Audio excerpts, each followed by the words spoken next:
Nerds International proudly presents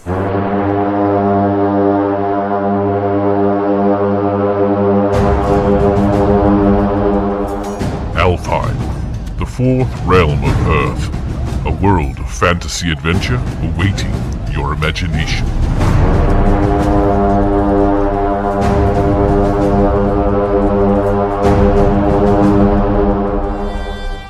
Warp Shell, a universe in ruin. Countless heroic tales waiting to be weaved through space and time.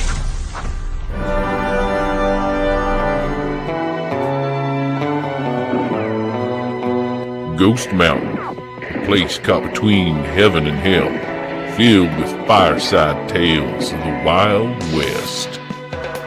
These are the worlds of Index Card RPG, and this is a podcast about those worlds.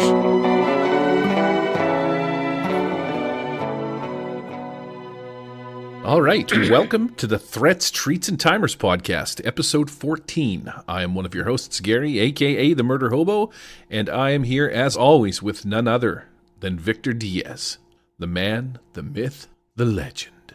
What up, my people? Gary, Happy New Year. Merry Christmas. How's it going? What have you been doing? It's been going good, man. I can't complain. Yeah? Did you have a nice little get-together with Santa? He came down the chimney, didn't get stuck? Well, first I had my birthday, and then a week later I had Christmas, and then a week later I had New Year's. So it's been a fun 3 weeks. That's all I gotta say. I feel like that's a lot of sexy time. It's been a good 3 weeks. The year end is good for you. The year end is good for me. You can see the smile on my face that everybody else can't. Yeah, it's been a lot of fun getting together with all the family, wrapping up the gifts, putting the Christmas tree away for the end of the year, enjoying New Year's together with some fams and the kids. Always a lot of fun in my house. Do you get anything good for Christmas? I got a copy of Hank Gryn's book for Christmas that I still haven't, I've cracked it open, but I haven't gotten anywhere near the first chapter yet. That's the book that he wrote under Brandish Gilham that you can get off of Amazon or whatever it is. I don't remember what it's called. The Legacy of Mud Collector's Edition was one of the gifts that I got for Christmas this year. Absolutely loving it so far. I've only cracked the first couple pages, but I'm hoping to get through the first chapter here in the next few days. The intro is really, really good. What is that based on? Because I haven't read any of it, and I'm not too familiar with it. I know that he's written he's written 3 books, right? Something like that? Right. So the Legacy of Mud, the Collector's Edition, is actually all 3 of the epic Runehammer novels in one big, massive book. It includes a map about the heroic journeys across Alfheim.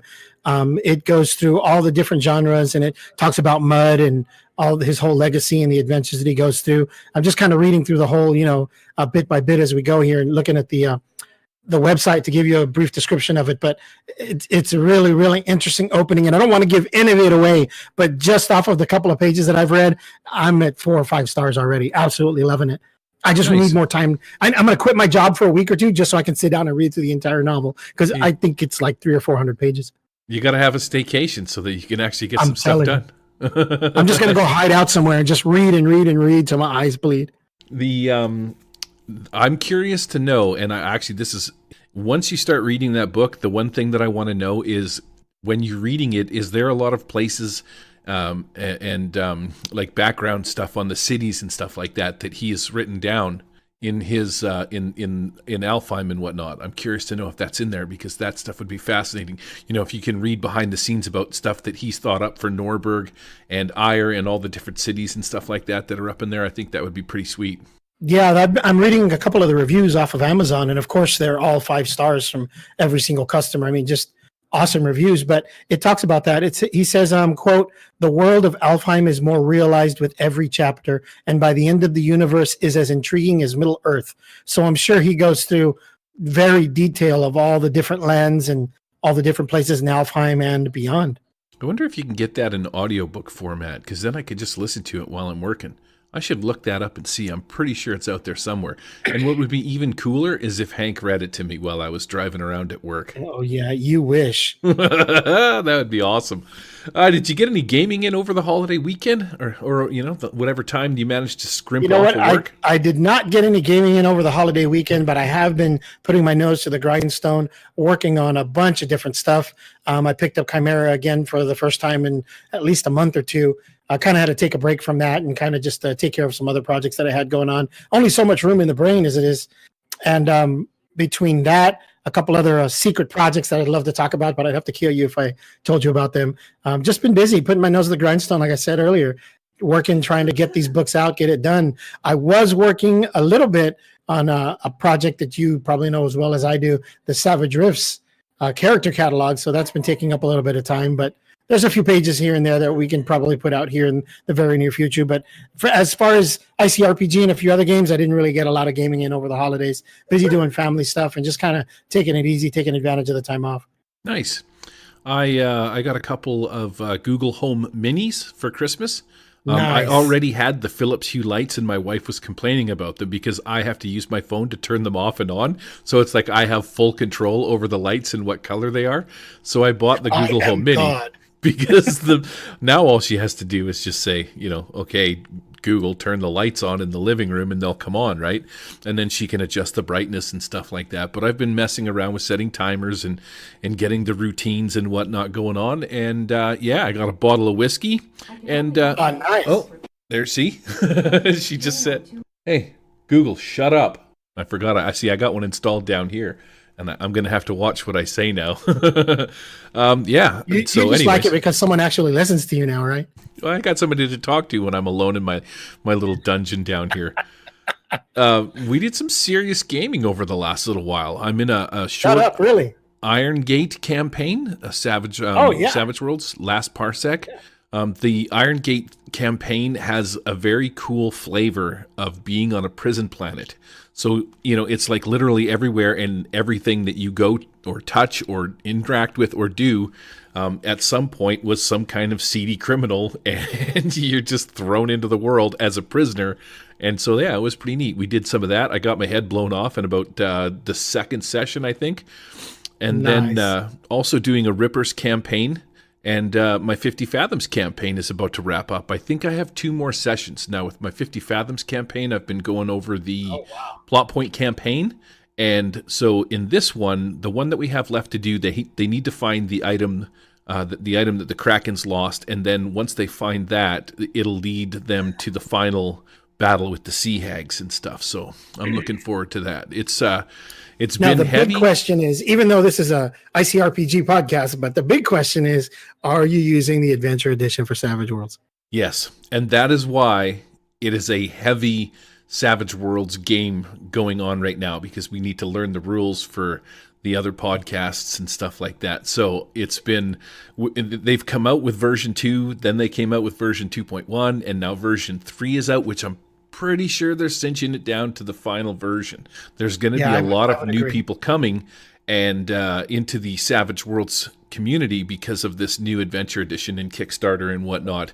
They knocked it out of the park with a $500,000 Kickstarter. And that's the one thing that we've noticed on the other podcasts that we do, is that the downloads have shot up. They've basically doubled, and we think that's because Suede is out and people are sort of interested in learning what's going on with the new edition and stuff like that. So my world has been really Adventure Edition sort of focused.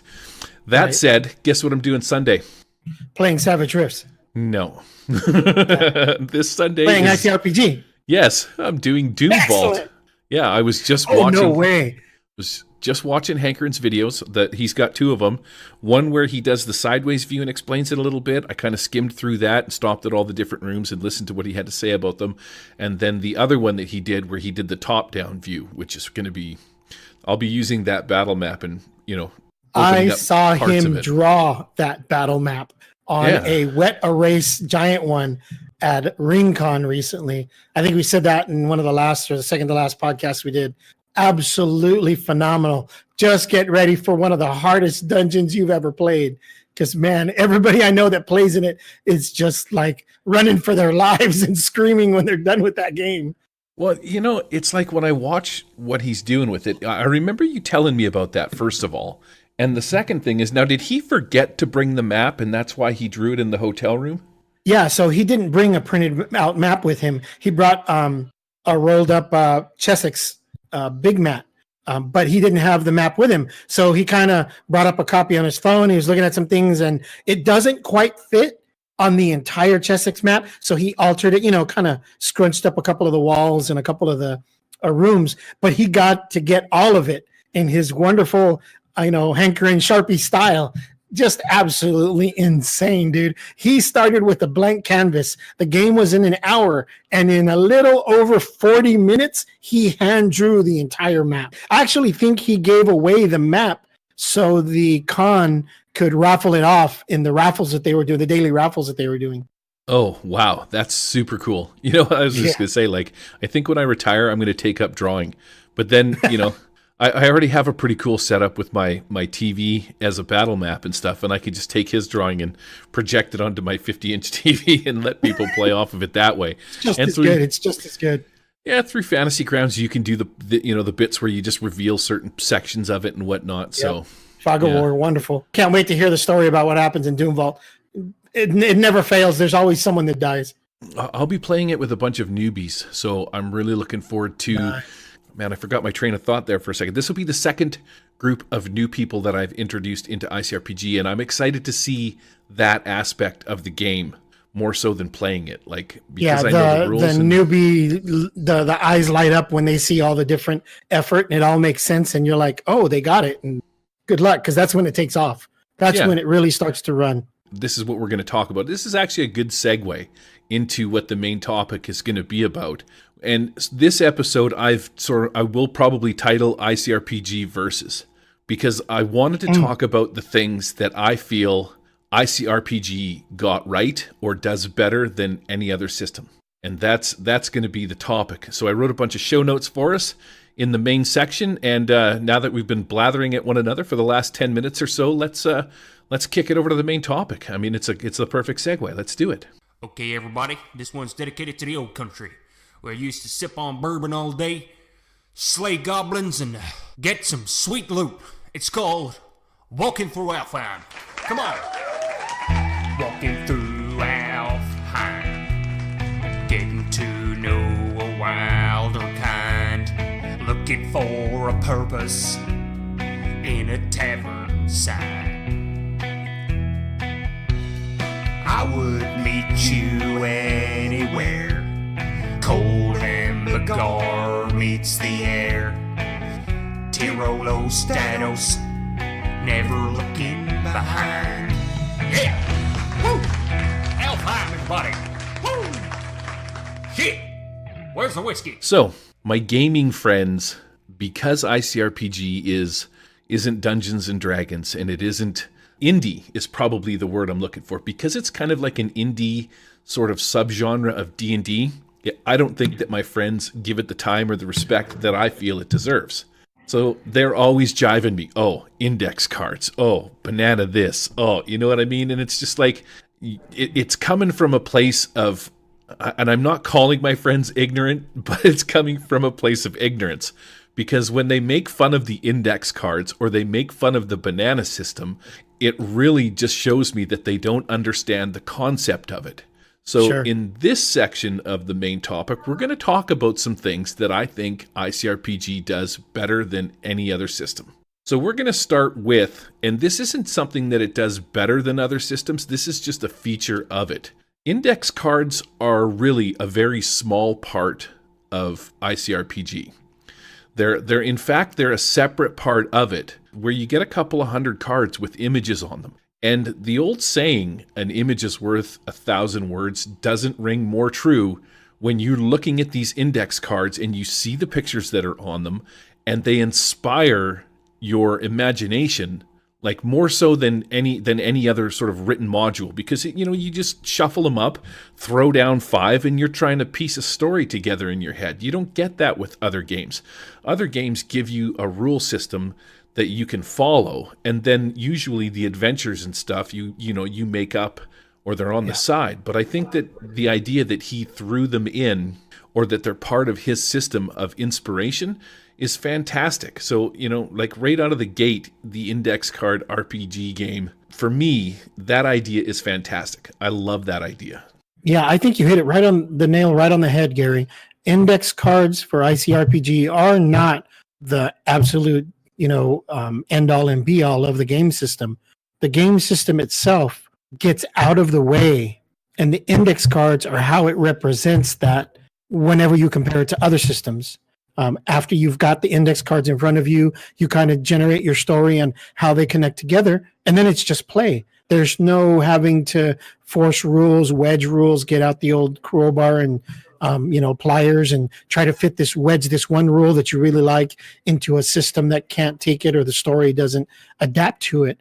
And half of the index cards with all of Hankering's art on them, that inspiration can be used in all of those games, from Dark Sun to Mecha Hack to Warhammer 40K role-playing game to Alfheim and all the various worlds that we use it for. I think that flexibility is what makes index card, in my opinion, one of the easiest and easiest to run and easiest to play systems out there. But one of the other cool parts about them is they help with theater of the mind.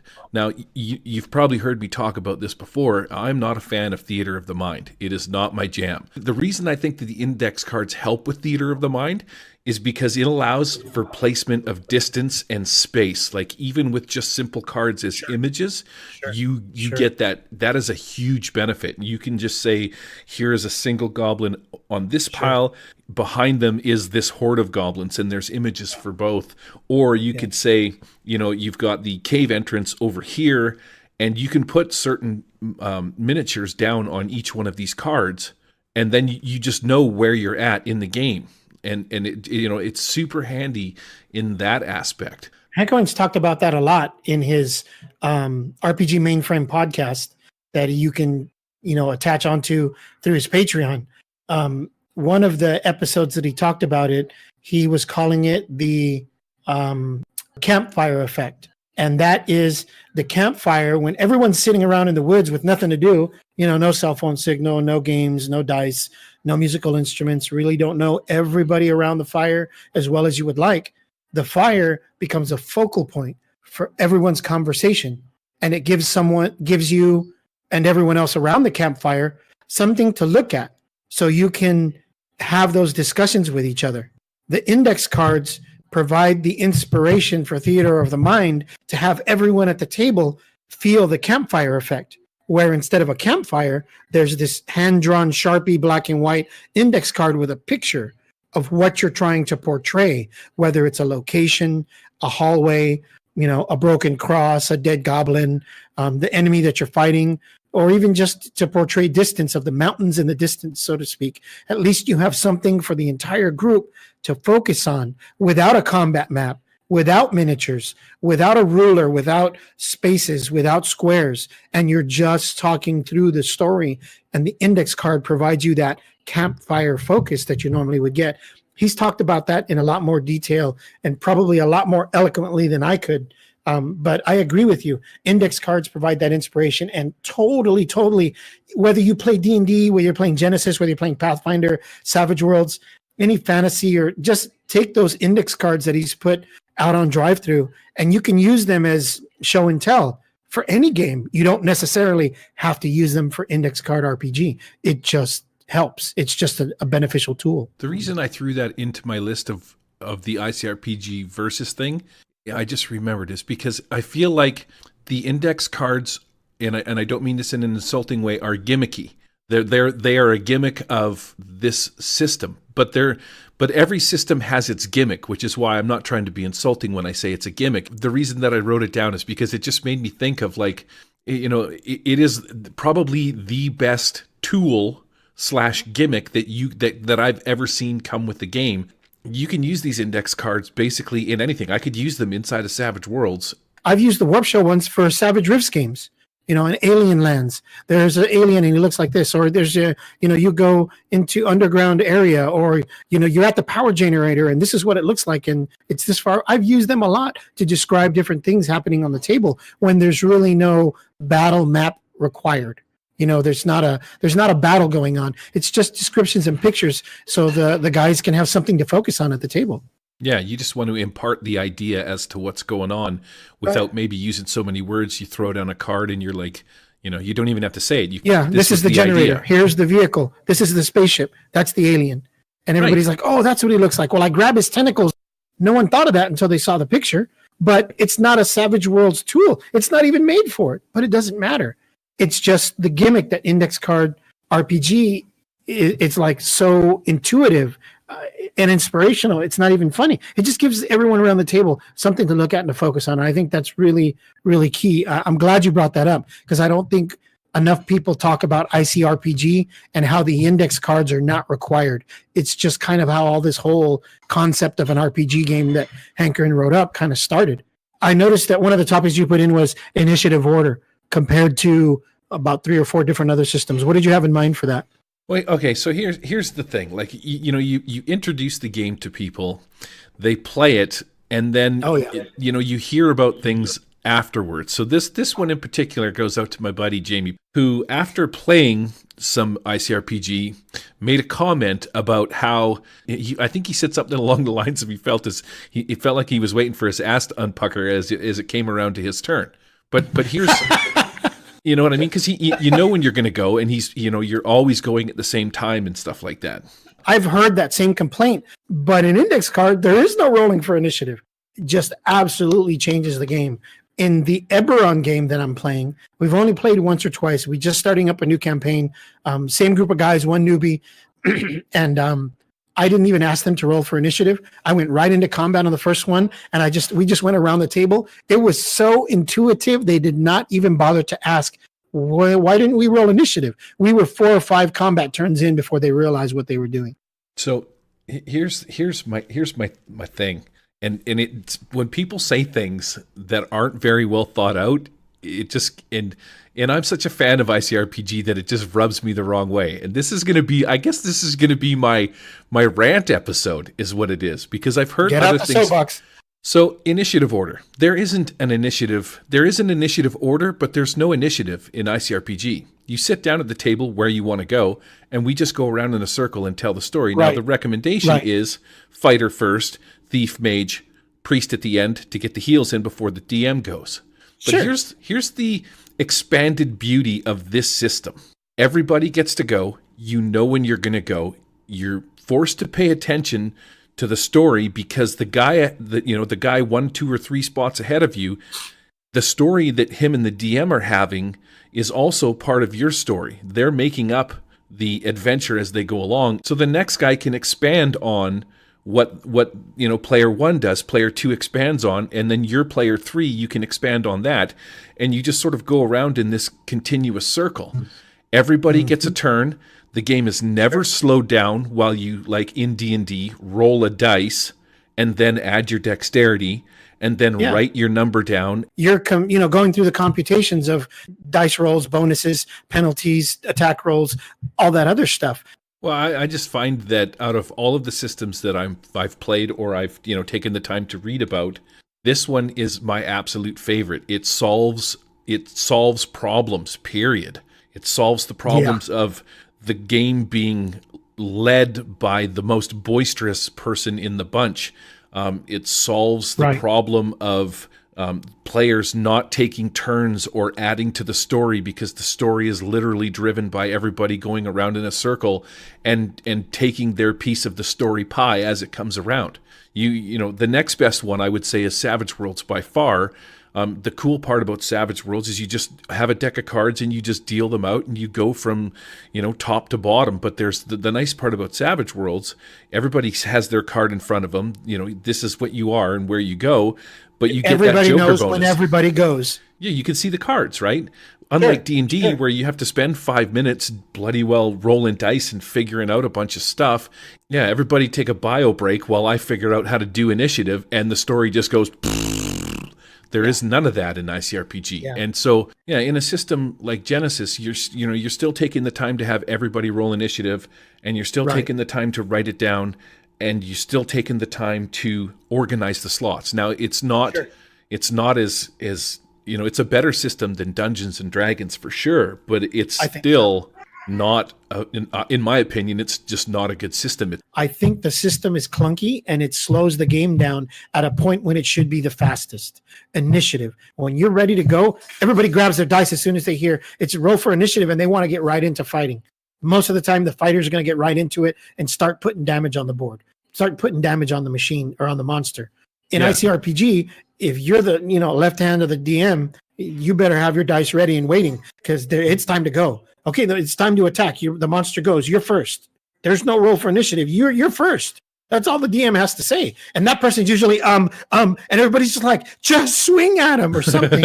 And because you've seen it, right? And it happens. And by the time it gets to the end of the table, you're like round one, and there's people laid out, there's people hiding, there's magic users trying to cast spells, and it's just chaotic at times. But it is so story driven. It is absolutely beautiful. And it's just such a simple rule. I honestly don't use initiative in just about any game that I have.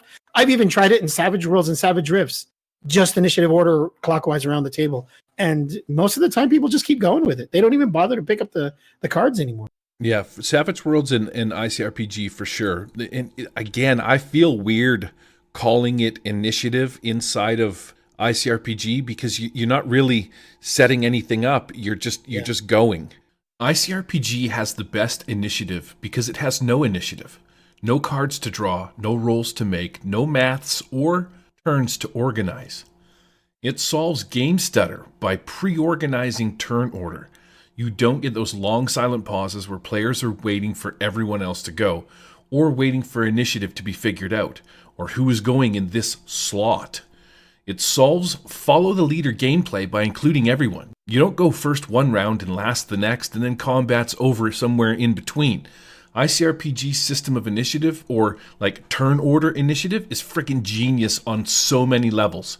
And when people poo-poo it, I just know they're just speaking from ignorance. It's a fantastic system. So that's why I think it's the best. And then Savage Worlds has got to be like my second best because of the Joker's Wild, or if a club comes up. Yeah, I think Savage Worlds initiative, what did we call it earlier, where index cards were part of RCR, their gimmick. I think Savage Worlds, in comparison to ICRPG, using playing cards for initiative, their gimmick is that you're allowed some flexibility as a player group, based off of the card you get, the face of the card, the type of card that you get, so clubs, diamonds, that kind of stuff, and the edges or feats that you get to use during the game. Sometimes you get to change those, or you get multiple cards and you can choose. Sometimes you get to change. If you don't like the card you get, you can give it back and get another one, and so on and so forth. The gimmick in Savage Worlds initiative order is just enough to make it variable. So you're not doing the same thing, just pick a card, you go in order, pick a card, go in order. I think there's enough variability there that it makes it fun to choose initiative. At least that's how I see it. That's how I've seen a lot of the Rifts games, a lot of the Deadlands games, other games that are in Savage Worlds. A lot of the players like that familiarity of picking cards, but they're like, ooh, what can I do with it? Do I have this skill? Can I do that like last time? Or what did this other game? And I think that variability is its gimmick. But yeah, between Savage Worlds and Index Card, I think those are probably the most, for me, those are probably the funnest initiative order rules in a role-playing game today. On to the next point. Is character creation simplicity. I've never played a game where you can make a character and be rolling in 10 minutes. A table of 4, 20 minutes. Gives you the depth that ICRPG does. So again, for those of you who don't know, ICRPG character creation, you have the normal stats that you do in D&D, strength through charisma, all 6 of them. You have armor, and you have all the efforts, basic, magic, weapon, ultimate. Out of all those 10 stats, you get 6 points. And you put 1 point or up to 6 points in any of the stats in any combination. So of course, if you're doing the math in your head, 10 stats, 6 points, there's not enough points to go around. So you're going to have to make some choices. I'm making a fighter. I'm going to put some points to strength. He needs some armor because he's a fighter, so I'm going to put some points to armor. That already puts me down 2, 3, 4, maybe 5 points. So now I'm only left with a couple. Well, I'm going to put 1 on weapon effort, and I'm going to put 1 on dexterity because he might need to shoot a bow. All right, and there you go. There's your basic, and that's it. I'm done. I pick my loot. I'm ready to play. It's that quick. Character creation simplicity is absolutely awesome in Index Card. It's just enough to give the players choices, but it's not so much that you're just 300 pages deep in a player's handbook looking for what an arrow costs. Yeah, and there's no other. Go ahead. But we're both excited. Ladies and gentlemen, hold on while we grab our chairs. The simplicity is exactly that. 6 points, put them in certain spots, choose an item or two, and you're done. And character creation simplicity leads into something else for me inside of ICRPG. Simplicity, period. You take a game like Genesis that came out and has these bone dice, and I'm not knocking the bone dice system. It's actually, I've seen it a few times, played it with Tony and Chris, and it's actually a neat system if you really want to get into strategic combat. And even when you fail, you can apply something to, you still sort of succeed even when you fail because you can screw somebody else over, which it's got a neat system. Again, it's a little gimmicky, but it's cool. Like I'm saying Genesis is cool. I after playing it for a couple of times, I like certain things about it. But here's the problem, or not the problem. Here's where I'm at with me personally when it comes to playing games. I'm done with the heavy mechanics. I did that in D&D with all of the little extra bits and nubs and pieces and skills and abilities and the initiative and combat ratings and all of the crap that is put on top of or put inside D&D that they have never fixed over 40 years. And then you go to a system like Savage Worlds that eliminates most of that without having character levels or combat ratings. There's no what's the word I'm looking for? Balance is gone, and then you go from Savage Worlds to ICRPG in the simplicity of the system, and that's where I'm at. Because when you take all of the mechanics out of the way, you have people that are no longer looking in books to find rules and interrupting the flow of the story. And really, when we're role playing games, we're really just trying to tell a story, and that's sort of all it is telling a story front to start to finish. If you listen to two other podcasts, one of which is Sounds of Crows. It's fantastic. And there's another one that Harrison turned me on to, a friend of mine, called Film Reroll. Film Reroll. And they do this Weekend at Bernie's. Now, it's using the GURP system and stuff like that, which is, I think, fairly heavy as a universal system as well, right? So they use GURPS. But what they do is they literally retell the story of Weekend at Bernie's using actors that are... what do you call the guys that get up on stage and improv actors? And it's fantastic. And they just go through the story of Weekend at Bernie's, and they roll dice to solve problems and see what happens and whatnot. But that's where I'm at now. I'm done with complicated systems, unnecessarily complicated systems. Savage Worlds is great for me because it allows me just the right amount of crunch. It's more about your characters and what your character is the crunchiest part because it has all the edges and hindrances.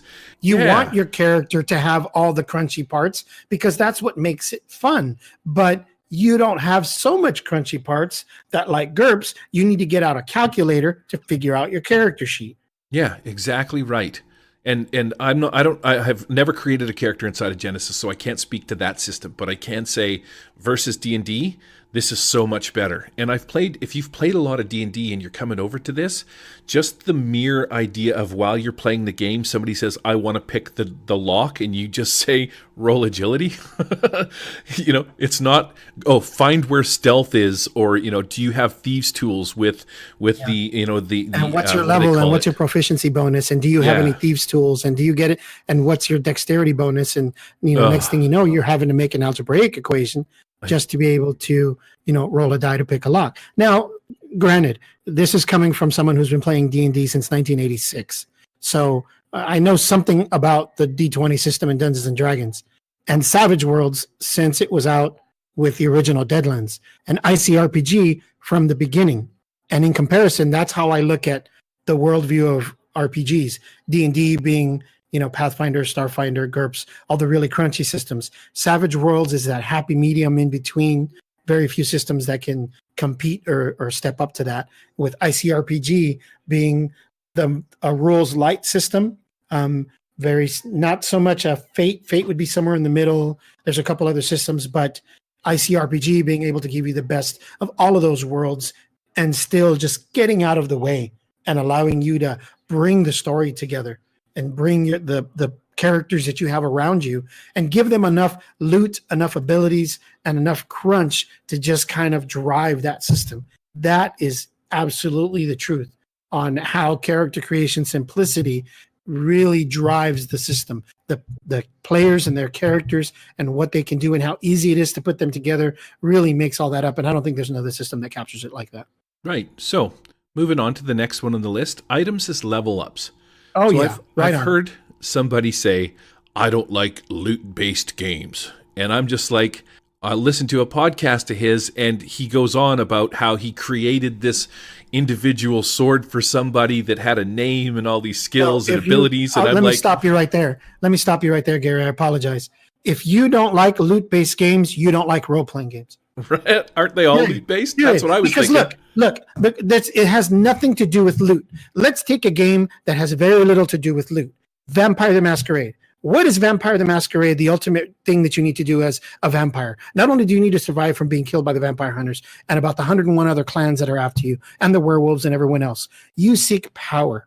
Power is not loot. Power is not equipment. Power is not a magic item. You seek power and control over governments, organizations, other vampires, other clan members, elders, younger vampires, older vampires. You want that ability to manipulate the world around you with just your reputation, your charisma, your powers, and the power that you have over other people. That does not matter how many guns, how many trucks, how many bags of money, how many, king's hats that you have or assassin's heads you have sitting at your table. Vampire the Masquerade is not about loot, but it is a loot-based system because that loot is power and it can be measured. It's measured in dots. It's measured in dice pools. The more power you have, the bigger, stronger that you are. So if you play a role-playing game, you like loot-based systems because there's not a single one out there that's not. Otherwise, just go play a video game. They're all loot-based systems. I was having a hard time trying to think of a system that isn't loot-based. And the other thing is, I'm sure they're out there, not you've only got so much time, and I was big into D&D. D&D is loot-based, without a doubt. It's kill them, Sure. loot them. Are you kidding me? It has over 100 pages of magic items in the there's Dungeon tons. Master's Guide. Well, maybe not 100 pages, but 100 items at least. I mean, Yeah. there's a random table for generating magic items. Are you kidding me? It is a loot-based system. What's the point of having all that gold? Yeah, and you know what? I would say that Savage Worlds is not a loot-based system. If you take it, it's more of a level up and get your edges and hindrances on, and you get your power from. But that's loot, Gary. Yeah, that's still loot. Edges and powers are still loot. It's like influence and power over individuals and charisma and influence. That's all loot. It just has a different, to quote a term from Savage Worlds, a different. Application, so to speak. No, what happens when you use spells and one's fire and one's blood and one's darkness? That's called Trapping. the same bolts. Trappings. They're all different trappings. Loot with different trappings. It's all the same. It's all loot. It's all equipment. It's all loot-based systems. I got to Does that give make this sense? one. I got to give this one a touch more thought. But here's the thing. What's the difference between just leveling up? Like, I guess that was what I wrote down, or getting a piece of loot that levels you. So if you level up, sure, you can change that one from a 1 to a 2. You can write down a couple extra experience points or something in your pile or your number, and then you can pick a skill or two. So your fighter now can swing twice instead of swing once. He gets 2 attacks instead of 1. I could just, in this game, forego the XP, forego the level, and just give you a sword that lets you swing twice. Sure. And then I think where a lot of people have argued this one, and there's actually been a bit of a discussion about it fairly recently, and there was an epiphany by none other than Hankrin himself about how to do it. On his podcast, the RPG Mainframe, he was talking about campaigns and how to do them. And so the example that I'm going to give is Excalibur. Did King Arthur level up, or did, when he found, he leveled up and then he found Excalibur, or did Excalibur level him up? So one of the things that everyone always argues is when you gain a level, it can't be taken away from you. You've gotten more powerful, a better swordsman, a better magician. You're a smarter thief. You're a more powerful cleric, whatever the case may be. But those can't be taken away from you. Whereas if it's a loot-based leveling, the loot can be destroyed, stolen, removed, lost, taken from you, so on and so forth. But Hankrin, in his wisdom, said, why don't you just make the loot-based milestone that you get, which is how levels are measured in ICRPG, just make it permanent. It can't be stolen. It can't be broken, not without a serious story-driven reason.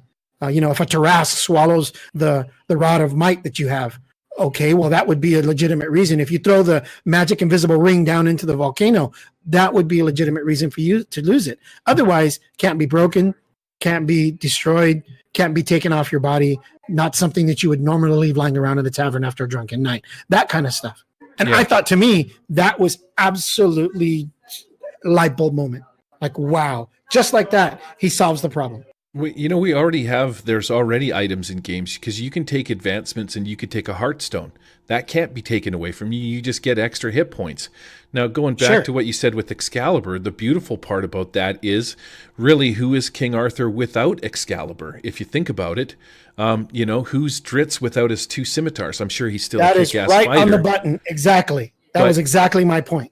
When you come across these systems that allow you to level up without ever having to worry about losing anything, that, in a nutshell, looking at it from an outside perspective, takes away from the game. And that's the problem with Dungeons and Dragons, because when you hit level 8 and you have 50 frickin' hit points, you're just walking into town, not caring if that dragon's even going to cast his breath on you, because you know that the math works out that you will never die from that dragon's breath on the first shot. Amen. Amen. Right? Preach it, brother. Preach it. So I just feel like perks are like the items that you get in game, getting or gaining and losing them is a fantastic way to always make sure that your player has that thing to grasp onto, where he's like, oh man, like, you put him up against a corroder, which is like a rust monster, right? And you're like, all of a sudden you would know that you're going to lose your sword, or you're going to lose your butt puckers, because he's like, oh shit, I'm wearing magic armor, right? And, an invisible shield and the holy Excalibur Avenger in front of me, and he's facing like this little dog-sized, corroder right in front of him. Yeah, and exactly. It's like, all of a sudden King Arthur's worried about losing Excalibur. And you know what I mean? Because you can literally, that makes you, I wouldn't say a weaker person, but it definitely is going to take away an ability that you have. Now, right, but if you're playing a Knights of the Round Table kind of game using ICRPG, I would take Hank's recommendation and his wisdom, and I would make Excalibur a permanent item slot that cannot be broken or stolen or removed for the character once he got it. Once King Arthur, the character playing King Arthur, found and has, because it's Excalibur. It makes it a part of the sword. That's like going into Forgotten Realms and playing Drizzt and not having his 2 magic swords with him. That would make no sense to me, because those are a part of his character. Yes, it makes him more powerful. It gives him maybe special abilities, or there's a couple of things that he can do that he can't do without them. But he's foregoing that by taking up slots in his equipment list, because you can only have 10 equipment slots. Those non-ICRPG folks probably don't know that, but you can only have 10 equipped slots on your character. And if you take one of those and permanently remove it, well, now you only have 9, but you have Excalibur as one of your permanently equipped slots that cannot be removed. Same thing with magic users. You can take a spell book permanently, if you use a part of the story to bond that spell book to your character. I would totally allow someone to find the Necronomicon and have 10 spells out of that book, but they can't get rid of it. It's not that they don't want to, and it's not that they can't, but the Necronomicon's indestructible, and it doesn't want to leave because it likes the power. So now I'd let that magic user have that one slot, scribble in permanent marker, Necronomicon, and now he's got 9 other slots to worry about, but he's always going to have that one with him. Hindrance, penalty, loot-based XP, maybe, but if he gets rid of it, well, now what? And that's all part of the story. That's the whole point. It not only improves the story for the character, but it helps drive what's going to happen next. Because if I saw that as a character and someone said they're going after the Necronomicon, woo, lights are going off in my brain, and I'm trying to stand still in my chair as a GM, because he's just pretty much handed the entire campaign to the GM, going, here, we're going after the Necronomicon, the Hand of Vecna. We're going to go after the Rod of Lordly Might, Excalibur, a Holy Avenger. Any one of those. Those are epic. You want that story to go on to build that. Mm-hmm. So the other perks to it, to having loot as an advance, like I said before, what's the difference of you taking a skill that allows you to pick locks, or me giving you magical lock picks as your advance that innately empower you with something? Or like I said, I give you the sword that lets you attack twice, or it's part of your skill. Here's for me the big difference, and something that maybe people don't think about. If you're playing D&D, when you hit, you have however many character classes, let's say 5. I'm not going to do the math on it. You have 5 character classes that are identical until 3rd level. And those 5 character classes then become 15 character classes because each one of them branches off into 3 sections. And then that's it. Your character is the same, from start to finish is pretty much any, there's no variation. But here's the cool part inside of ICRPG, because I'm giving you a sword that lets you attack twice. Maybe you're a mage. You don't have the restrictions that you can't use a sword inside of ICRPG, and you're now a sword-wielding mage that can attack twice with that sword. And then all of a sudden you lose it and you don't have that perk, but now you've got other perks. This allows variation in your character, and it gives the player the choice of deciding where he wants his character to go up the skill tree, essentially, is what I'm getting at. He finds a piece of loot, some slippers that make him quiet and stealthy, and he gets an advantage from that. Maybe the wizard doesn't want them and he gives them to the thief. You know what I mean? Right. As opposed to totally. I totally agree of where you're going with it. But for everyone who isn't an ICRPG official or whatever, that doesn't know the game very well, if you're listening, thanks for listening. But it's not all about loot based though. There's many times where you'll get things called milestones, and some milestones, like you were saying earlier, a heartstone. That's not a piece of loot that you can lose. You get a heartstone. It gives you a heart. Your hit points go up, and it's done. Same thing with spells and powers for magic users, clerics, druids. Hell, even a fighter can pick up a wand and shoot a fireball out of it if that's what he wants to. In ICRPG, that it is a loot-based advance for that character, but it's different if you make that a permanent milestone for that character. Going back to what I said earlier, if you use that little bit of wisdom and you permanently attach that item to that character, I mean, that's always an option. I always give my players the ability to be able to make that choice, because it can really change the game, not only in the direction that the player wanted to go with it, but where the story as a whole starts to go. It's just, you've got to really get into it and kind of play it out to really get a feel for it. But if you haven't already, pick up the core book for ICRPG and take a look at that. There's some great stuff in there. Perks for loot-based advances are just, it literally is the only limit is your imagination, and that's what makes it great. I just think that's what makes it one of the better systems. This is where ICRPG wins as opposed to other systems. You can literally use the loot to define your character. And because loot so easily comes and so easily goes, it allows you to modify or change the flavor of your character as you progress throughout the game. It wins purely on its massive variance.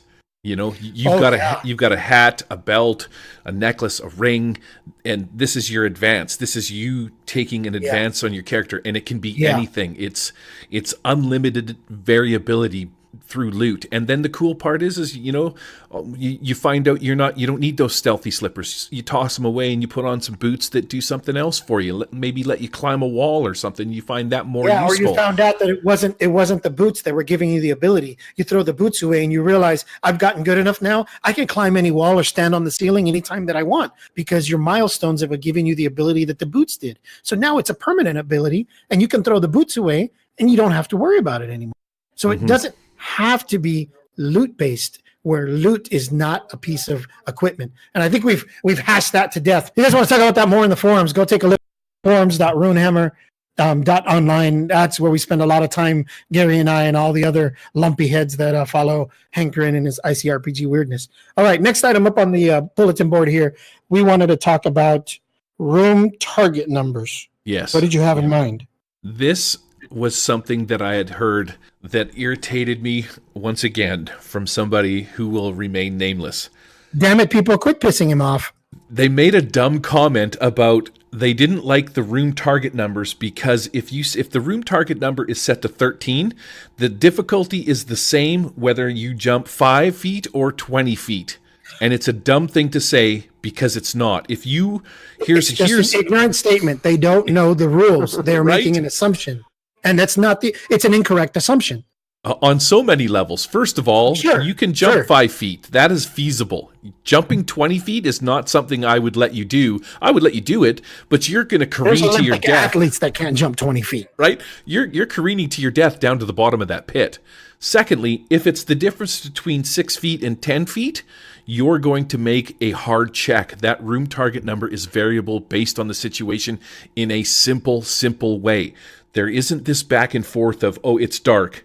Oh, I have this skill. I have infravision. Yeah, he's at long range. Oh, I have this skill that lets me shoot at long range with none of that. These or I have this magic item, or I have these boots, or I have feather falling, or I have a spell that can happen. It doesn't matter. As long as you have the target number, easy is -3 of the target number, hard is +3 of the target number. So if you were talking about 13 being the room target, an easy roll would be a 10 or higher, and a hard roll would be a 16 or higher. And there's 101 reasons why you can make it easy or why it can be hard, but it doesn't matter. And if you have multiple reasons that it makes it hard, the monster has tentacles that means you have to jump a little higher. One leg is broken. You're exhausted. It doesn't add 3 for every single one, people. Let's get it right. If it's a hard roll, it's always a hard roll. It's never going to be +3, +3, +3. I need 27 to make a target number 16. No. It doesn't work that way. Just roll a 16 on a target number of 13 as a hard roll, period. Roll it. That's and right. You get it out the way. No more equations, no more long math. If it's easy, because it's a short jump, I'm going to put a stick across the road, or I'm going to use a ramp, or I'm going to get a running start. Okay, sounds good. Make an easy roll. Now it becomes a 10 or higher. Right. Done. And here's the other perks. Having that number visibly available as the success number for the entire room makes gameplay flow, because you don't have your player saying, did I hit him? There's no question. The room target is right on the table, whether it's a 20-sided card with a number on it, you scribbling in the number in big letters on the battle mat, or or in this case, you're using a TV and you're putting up the target number right over the room. There's no doubt. I need a 13. He needs a 13. You need a 13. He's doing a hard roll, so he's going to need a 16, and yours is going to be easy, so you need a 10. Everybody can do it right away. Reduces the time at the table and the math needed. Love it. Inside of D&D, for example, your character, your monster or NPC sheet inside of D&D is individual for each one of them. Each one of them has their own amount of hit points, their own amount of their specific armor class, their own difficulties, their own skills and abilities, certain things that you can hit them with. They have that inside of ICRPG too, but the beauty of it is that when you're playing ICRPG, if you're fighting a goblin, you can set the room number to 13. If they're far away, you can say make it a hard roll. If you're fighting a dragon, you just turn the notch up to 16 or 17, and everything goes against that. But there's more to it than that. It's a beautiful system, because when players sit there and they decide, I'm going to shoot my bow at this dragon for my turn, they roll the dice, they look at the target number, they know if they succeed, they don't have to wait for me. They can simply say, I notch an arrow, I pull back the string, roll the dice, and if it succeeds, they can say it, flies across the room and it pierces into its flesh, and then roll for damage. It almost takes the GM out of the whole conversion and makes it so much faster for the players to do. I heard someone mention that it's almost anti-D&D in the way its simplicity speeds up the game. And this was the example that was given to me. In D&D, when you have a monster or you have a room or something that requires a difficulty class or a DC, say that DC is 12, because that's what that is how difficult the lock is to do. And you start to do the math or whatever. So what do you need? You need a 16. And that's what the GM would tell the player, or roll, and I'll tell you how high it is or not. So there's some level of, from the player's point of view, there's some level of deception that is going on. Like the GM is making it harder or easier, or maybe he's fluffing the number for me or making it easier for me because I can't. And in some ways, a lot of players don't want that. They want the transparency to know what the initial base number is, how many hit points, how hard the room is, what the monster, how difficult it is to fight the monster, to make the jump, whatever that may be. That transparency, to just have the number out there in front of you. And you can't cheat when that happens, because not only do you have the GM watching what you're doing and rolling, but all the other players are doing the same thing, because they're expecting to do their actions on the very next turn, and you're going to need the same number throughout the entire encounter. Now, a lot of you may think about that for a minute and say, wait a minute, that doesn't make sense. Why should be the same for everybody? Everybody has different skills and ability. But at the end of the day, it doesn't matter. It doesn't make a bit of sense for everybody to rolling 5 different target numbers for 5 different actions that are all more or less pointed towards doing the same thing, and that's defeating the room, getting past the chasm, the monster, the magical wall, the locked door, whatever it may be. It all doesn't matter. At the end of the day, the story is not going to hang off whether that one person did not make it through that room. So now what? The thief can't pick the lock, so now no one else can do anything else? It's not fair. It doesn't sound like it's a fun time and doesn't really move the story along. I think room target numbers being out in the open are probably one of the coolest and most innovative ideas that have come up because of ICRPG. I use it as often as I can. I've used it a lot in D&D. I've used it in the Eberron game. Everybody absolutely loves it. And there's no arguing. There's no questions. They just go. Yeah, it has a unique sense of honesty to it. It's the reason that I don't roll behind the DM screen, because on the off chance that I go multiple attack a player and I roll 20s twice in a row, they're not looking at me like, you screwed me. You know, I roll it where they can see it, like, and I'll point it out when I roll it, like. But there's so many benefits to using the room target number system, or I wouldn't say use it in a different game, but as it pertains to ICRPG, inside of the system he's created, it is a beautiful idea that it takes away so much extra mechanical junk that you don't need. It just helps the game flow because people know whether they succeed or not. They can tell you. And if you've listened to the guys when they play, like, man, I don't know why it's skipping my mind. Roll for Effort. If you've listened to Roll for Effort play on YouTube, those games flow from start to finish. And it's because they are experienced ICRPG players, and they know that they can continue the story without, you know, it's a back and forth. It's not a DM telling you whether or not you win or lose. It's you telling the DM what happened, and then he picks the story up from there and carries on to the next player. I've told my gaming group a couple of times, take a look at Roll for Effort. Take a look at some of the games that they play. They play ICRPG, and in 2 to 3 hours, they move the story farther along than we do in a month of gaming. Mm-hmm. And we get together every week, every 2 weeks. Yeah, they're telling a fantastic story. Sea of Rust is a fantastic one to listen to. Love Sea of Rust. You told me about that a few months ago, and I gobbled it all up. I'm so looking forward to another episode. I can't wait. It was awesome, man. And then Aliens, if you've listened to the Aliens one, that is fantastic. Lately, the guys have been putting up episodes that are over an hour just by a couple of minutes, and then the converter that I was using won't let you convert anything over an hour. Does it leave you at a cliffhanger every time? It just won't let me convert it. So it's like I haven't been able to catch all of them. I asked, I think it was Jason on the boards, if he would, make sure that when he cuts them or clips them to YouTube, they're just under an hour, and then I can download and extract the audio, and then I can listen to them while I'm at work. I don't have time to come home and watch YouTube, but I do have 8 to 10 to 12 hours a day to listen to podcasts while I'm at work driving my truck around, right? So, these don't. Well, this one we're an hour and 10 into this, so we're going to go quickly on these ones. Sure. It's universal. How many? I'm going to let you take this one. Just name off how many conversions you can think of, either settings or genres off the top of your head that have been converted into ICRPG in its 2 years that it's been out or less. Okay, so just the ones that I've done. And this is by no means a feat, but I'm not the only one. Just the conversions that I've done. Infinite Heroes, a homebrew science fantasy game. Fragged Eternum, the Bureau for Paranormal Research and Defense, otherwise known as Hellboy. Dark Sun, Dragon King Death Squad. Heavy Gear, Endgame Zero, based off of Japan, an anime movie. Leviathan, very similar to the Savage Worlds Pirate 50 Fathoms game. The Native Wars, a custom comic book based story that I turned into a world primer for ICRPG. Rifts, yes, Rifts of all things, the unholy, the untouchable, the one game that nobody wants to touch. I've converted a lot of that to ICRPG. Shadowrun, again, another one of those systems where you wouldn't think it's possible. ICRPG does it easily. War of Heroes, one world primer written off of one poster that one man did.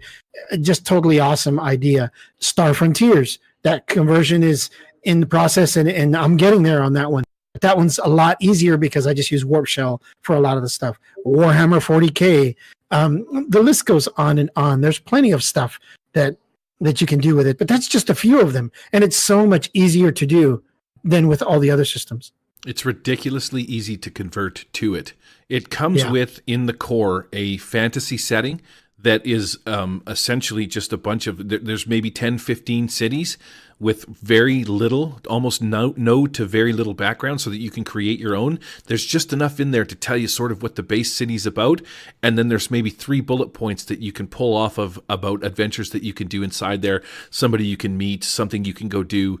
It's fantastic. There's also Warp Shell, which is the sci-fi one that comes with it. So right in the core book, you're getting a fantasy, you're getting a sci-fi, and then he's Ghost Mountain. You want to play Cowboys and Indians. If you've ever played Deadlands before, Ghost Mountain is ICRPG's version of Deadlands, but such a cooler way to get everything together on what Ghost Mountain is. I won't give away a lot of the secrets. There's a lot of good plot points in there. But if you like, undead ghosts, dealing with the devil, and playing in a magical cowboy dead land, Ghost Mountain is easily one of my favorites. No, I'm not going to say that it's more easy to convert to this than other systems, but it is equally as easy. This is a feature of it. Other systems you can convert things to as well. This is one of them that you can convert. Unlike D&D, D&D is convertible. I don't want to say that it's not. With a lot of work and a lot of effort, you can pull it out of fantasy and apply it to some other things. You know what I mean? But even if you look at D&D's conversions into Ravenloft, it's still fantasy. Into Dark Sun, it's still fantasy. Spelljammer is probably the biggest leap into space and magic and stuff like that. But D&D doesn't have a lot of science fiction, sci-space stuff. You know what I mean? Like, you could go to different planes, but each one of those planes is still fantasies. So there are systems that are very genre specific, and D&D is one of them. There's a lot of systems like Savage Worlds that are universal across the board. That's their whole premise. They're a core system, and Genesis is another one. But it's this one does it equally as well as those. That is a perk of the system. I think it does it better. I think ICRPG easier. does the conversions better in terms of ease of use. Just literally, it's so much simpler and easier to do than it is in any other game that I've ever done. I've never written this many conversion documents for so many genres and so many different books in a year and a half, 2 years. I've got 400 pages of unfinished campaign world primers that I can pretty much pick up and play right off the top of my head and just kind of make it most of it up as we go based off of what I've already written. I've never done that before with any other system. In all the years that I've played D&D and all the years that I've played all these various other systems, I've never had that ability to be able to do that with any other system. And it really makes it simple. Yeah. The next bullet point that you were talking about, and you kind of hit on it when we were talking about how it's a universal system, is the disgusting amount of adventures. That's literally what you wrote. Totally agree with you. There's so many one-liners in there. And the one-liners are one sentence, a dozen words, 10 words that can totally drive a campaign for years. I've seen some of them. I've seen a lot of people talk about the games that they're writing and, I'm going to place my game in here and they're going to go adventure in this dungeon and they're still playing it out. It's just absolutely phenomenal. His ability to be able to write so concisely and give you so many hours of play. Yeah. And inside of this book, as opposed to others, now I don't have the Genesis book simply because I'm not going to invest my time in another system that or money. That's exactly it. I've got Savage Worlds. It covers my bases, and I like ICRPG because it's things about it are just better. That I just think that the ideas in the book come across and they make gameplay better. Anyways, this book, inside of it, the disgusting amount of adventures thing, when you get this book, you get Alfheim, you get Warp Shell, you've got your fantasy and you've got your space. And if you really want to get deep into it, buy the Worlds book. Yeah. Between those two books, you can practically play games for years and never have to touch another system and spend more than $30-$40 on a set of dice, some dice cards, a couple of Sharpies, and those two books, and you're off and running. So that's in my my ability to be illiterate can shine through sometimes, but that was the point that I was getting at. When you buy the book, inside the book you get two settings.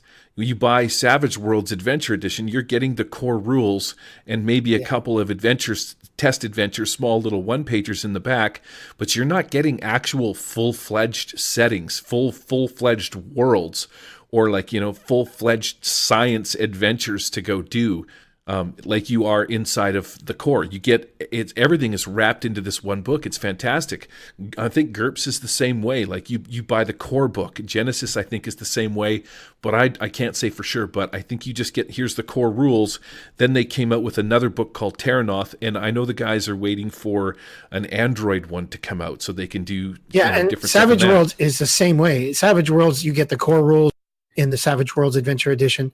And then to play Rifts, you need the Savage Rifts book. To play 50 Fathoms, you need the 50 Fathoms book. To play any other setting, you need another book. And sometimes more than one book to be able to play through those. ICRPG, you don't need that. I think the entire rule set is maybe 20 pages out of a 150-page hardbound, half-letter sized book.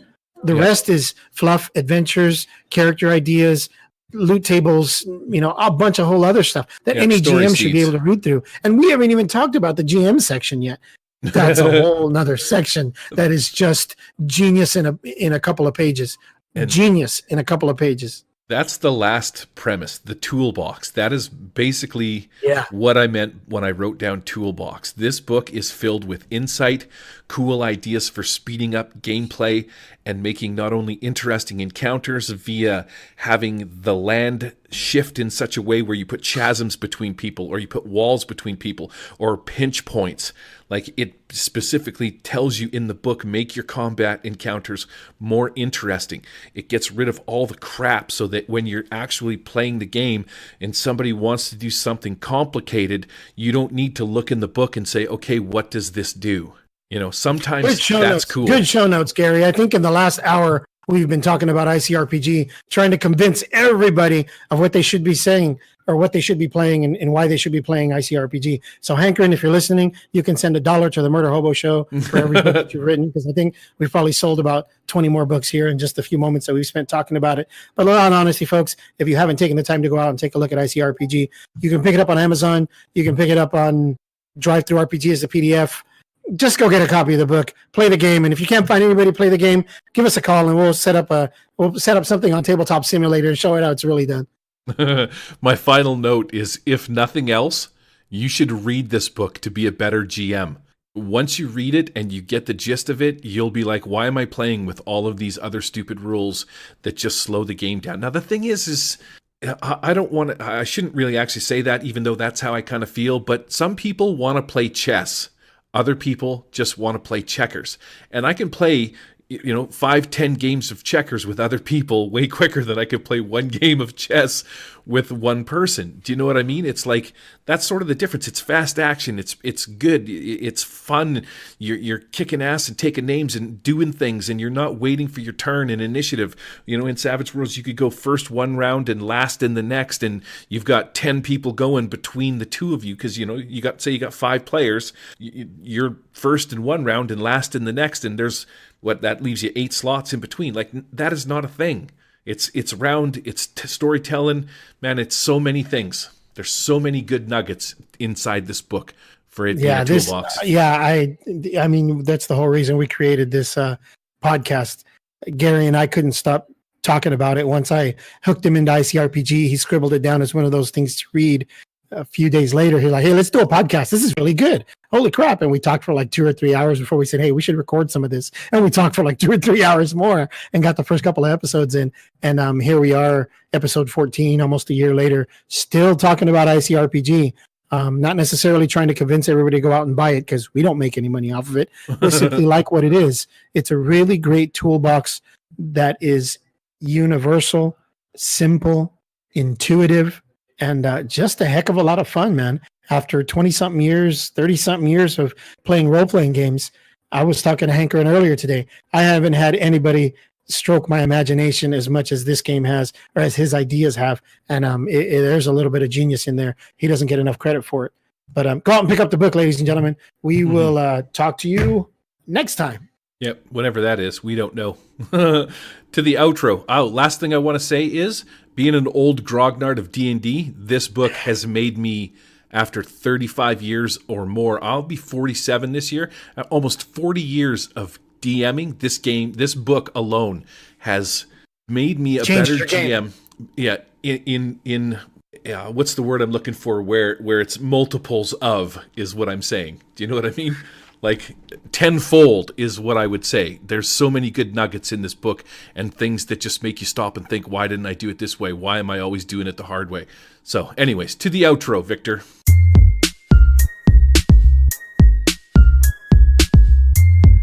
Ladies and gentlemen, you can reach us at the Murder Hobo Show at gmail.com or get us on Twitter at Murder Hobo Show or on our new platform, MeWE. Links to the Murder Hobo Show on MeWE will be in the show notes. Also, you can find all the great Nerds International shows on MeWE as well. Be sure to swing by the Murder Hobo Show on Podbean and check out the show notes for some links to cool, creative people, places, and things. Don't forget to catch our other podcast, The Savage Rifters. We talk about one of the most amazing universal settings, Rifts. That's right. Savage Rifters is in a holding pattern with the release of the new Adventure Edition rules. And what I've been told is it looks like in the next few books that are coming out for the next Kickstarter for Savage Rifts. That's right, ladies and gentlemen, a second Kickstarter for Savage Rifts. We will be getting a conversion document or two to convert over to the new Adventure Edition rules. So looking forward to that, Gary. Yeah, no, I'm pretty sure that we're finished finally with the going through the Player's Compendium and stretching that out. So the next ones that we're going to bust out as soon as we get the Adventure Edition rules sort of finalized and under our belt, so that when we talk about rules, we're not confusing people. As soon as that happens, we're going to start talking about some more Savage Rifters. The Savage Rifter podcast will be back. So tune in next time. We're going to have another action-packed show. Thanks for listening, everybody, and we hope you have a great gaming year in 2019. I almost wrote it down wrong again this morning at work. I wrote down 2018. Yeah, I had to put a line through a couple of mine that kind of redo that date because it's just a habit when you do it all year long. Fantastic. All right, everybody, we're out. See ya. The Murder Hobo Show is not affiliated with or endorsed by any companies mentioned on this show. Any of the products mentioned on our show or appear on our website are the property and copyright of their respected owners. All items are used under fair use and education or review purposes. All other items are the intellectual property of the Murder Hobo Show, copyright 2019, all rights reserved.